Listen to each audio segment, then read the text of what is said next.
Creating a beautifully decorated home doesn't have to be expensive. With a little imagination and some DIY magic, it can look like a page right out of a high-end catalog. Today, I'm sharing some easy, quick, and affordable thrift shop transformations you won't want to miss. Hey there, welcome back to the Schwowin's Nest. I'm starting out with this wonderfully shaped vase that was $10 less 20%. I've been looking for one this style for a long time, so it went straight into my cart really fast. I like the black, but it is scuffed up quite a bit, and my idea was to try out the Elmer's glue crackle effect on it. I've used this method on many flat pieces like frames and wood signs, but never on a whole vase before. I found the easiest way was to just squirt it on and then use a brush to spread it out. I stopped about 2/3 of the way up to the top of the vase because I thought it would look really nice with two contrasting colors. There are other ways to get a crackle look. You can use milk paint, which I've never used before, but I can't wait to try it. There's also a product called Crackle Medium, and I think I have that one listed in my Amazon store. But this with the Elmer's glue is definitely the most affordable option. I let the glue dry overnight, and it did drip a little in some spots, but I'm going for an imperfect finish, so it really doesn't matter.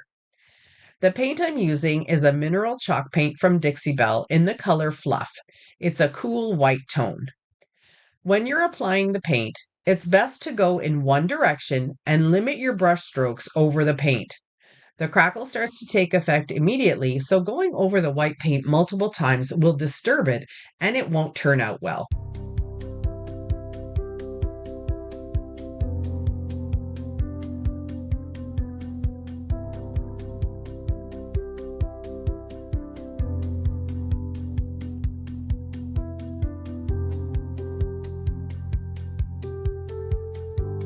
Take a look at that gorgeous crackle. It's amazing what a little bit of dollar store Elmer's glue can do. Now here's where I made an oopsie. I really like the look of the black on top, but for some reason I decided to paint it white too. Once that dried, it was not what I wanted, so I ended up painting it black again with a nice clean line separating the crackle and the black on top. I just used dollar store acrylic paint and an angled brush to get the straight lines. One of the most important tools you can have in your craft supply is the right brush for the job.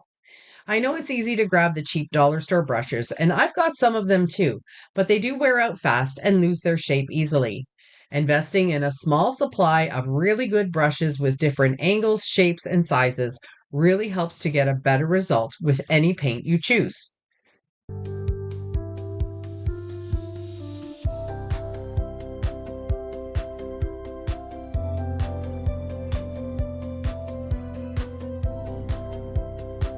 To give the vase more of an aged and weathered effect, which will also make it look more high-end, I'm dry brushing on a medium tan color. It tones down the bright white and gives it kind of a grungy feel. I love how this vase turned out. It was really an easy, quick, and affordable thrift shop transformation. Let me know what you think of this vase and if you would have done anything different. I'd love to know.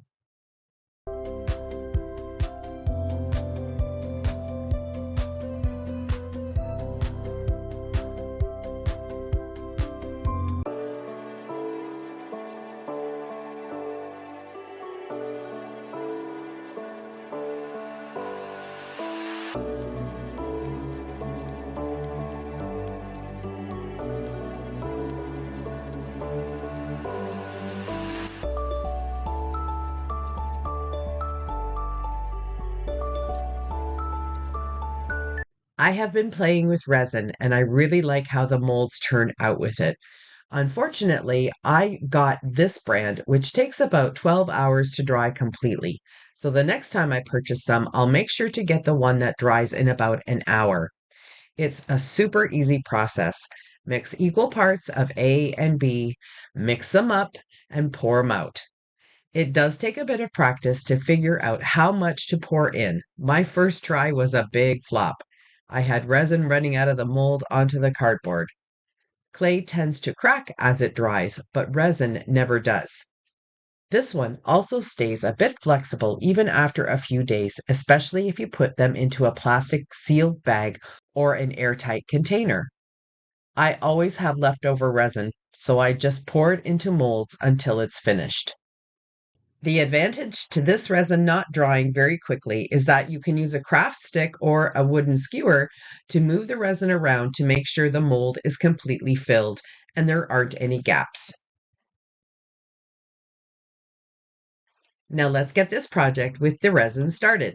I have an old fence board that I got at the thrift store in a pack of 6 for $4. I already cut off the top 2 corners, and to round them out, I'll use my rotary tool with the sanding attachment.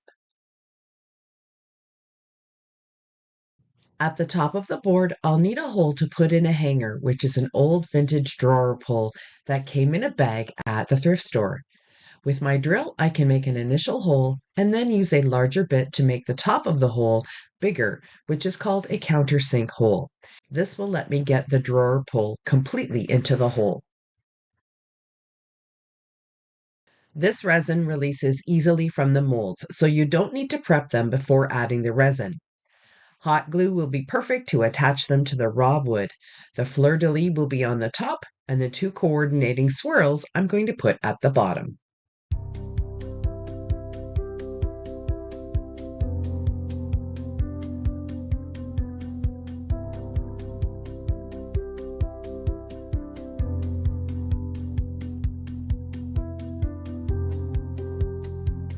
I've got a bunch of 4-ounce containers of Dixie Belle chalk paint in different colors, and I'm using these to test what color I want my kitchen cabinet makeover to be.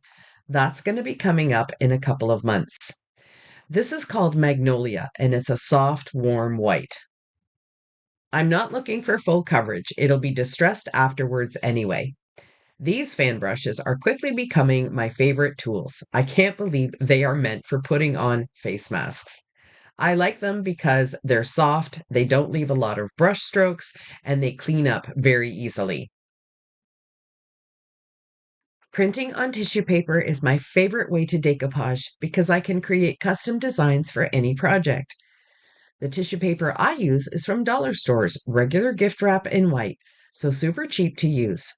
I cut it about 1 inch smaller than a piece of printer paper so I can tape it on top.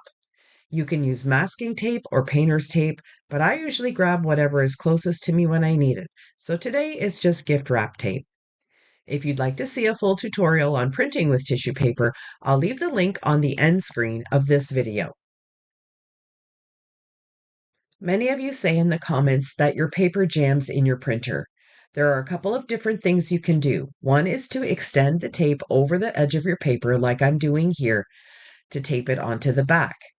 You can also tape the tissue paper on a piece of cardstock so the printer can't really squish it. Mine sometimes doesn't come out perfect either. You can see that the corner was folded over, but I got lucky and the paper came out fine anyway. Here's my beautiful chickadee image with the cherry blossoms.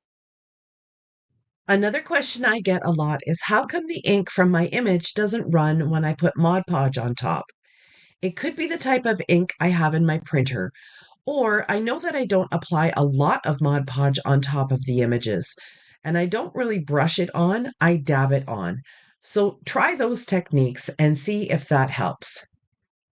If you want to apply a wax or glaze to your project afterwards, make sure you don't go past the edges of your image with the Mod Podge. I did that, and you'll see later that the wax doesn't adhere to where the Mod Podge is, and I really didn't think about sanding it lightly first before applying the wax. Hopefully, I'll remember all of these steps that I'm telling you next time I decide to decoupage.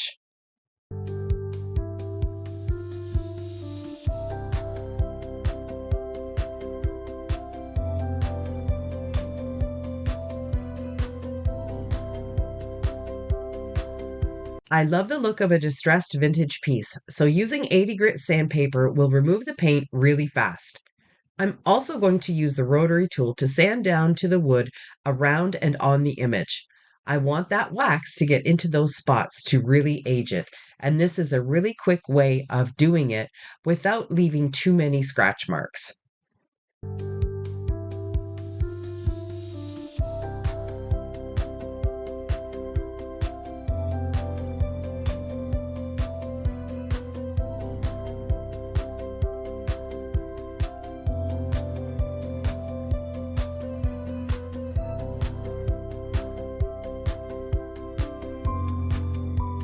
I've had this bare antique wax from Home Depot for about 8 years. I don't use it that often, but I just wanted to show you that it stays soft and usable for a very long time. With a small brush that is a cheap one because I don't care about this brush, I'm going to be applying the wax, making sure I get into all of the grooves of the resin, and then gently wipe back some of it with a paper towel. The wax turns out differently where the Mod Podge is. It's a lighter color and it doesn't soak in like the other areas. So that's what I was talking about when I said make sure you don't put the Mod Podge anywhere that you're going to be putting a wax or a glaze on top, because it will make the piece look different.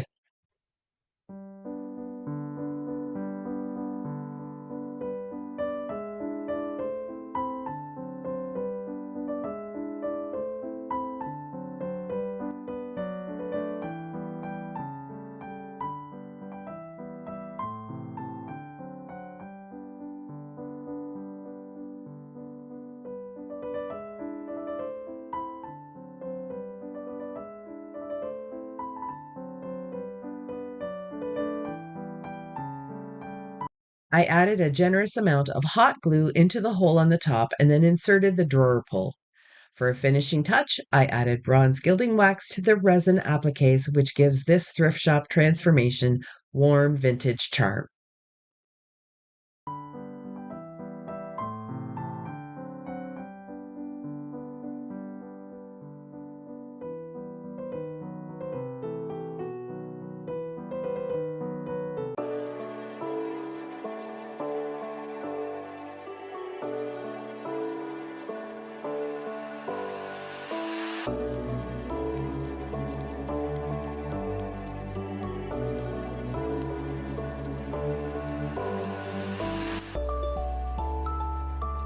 My next project is using the metal bottom of a glass bowl candle holder. I forgot to turn on my camera when I started taking off the leaves, but here's a similar style that was very popular in the 90s. I was able to use a couple of different pairs of metal snips to cut off the leaves and the berries that you can see sitting there, and now I'm just left with the metal portion of the holder. This is by far the easiest DIY I've ever done, although you could do more to it if that is your style. Using black satin spray paint for the holder and using short bursts of paint, it will get covered just like that. I started with it upside down, and once it's dry, I'll flip it over and do the top. Weather is finally getting a bit warmer here, so now I can at least spray paint in the garage without the paint freezing on contact. I found this really pretty two-handled glass jug at a thrift shop for $3.99, and it's a perfect fit for the metal holder. All I need to do is remove the tag and clean it up. Some black sand that will be the perfect complement for this duo, and once that is in the jug, I'll add this dollar store succulent. You could also put a candle in the sand, use your favorite greenery and florals to make an arrangement, or even put a small figurine inside. Changing out the color of the sand will also make it look different, and you can do that for a seasonal effect as well. It's an affordable, quick, and easy decor piece that looks gorgeous.